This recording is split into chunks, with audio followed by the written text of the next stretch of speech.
Want to know how to change the speed of your video in Filmora?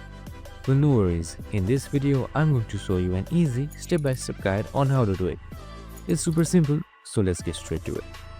Now first up, simply import any media and then drag and drop it to the timeline right here. Now once that is done, in order to change speed, you can just right click on it and then here you can see speed. Now select show speed control. Now right here on the timeline you can see normal 1x. This is the speed of your video. Just simply click on it.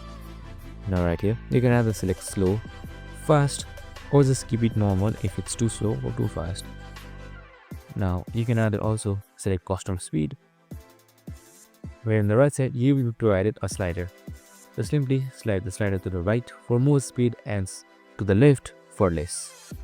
And once you've done that, as you can see in the timeline and in the video as well, the duration changes. And there you have it. Super simple and easy. And that's it. I hope this video helped. If it did, make sure to like, subscribe and tune in with us for more of these videos. See you in the next one.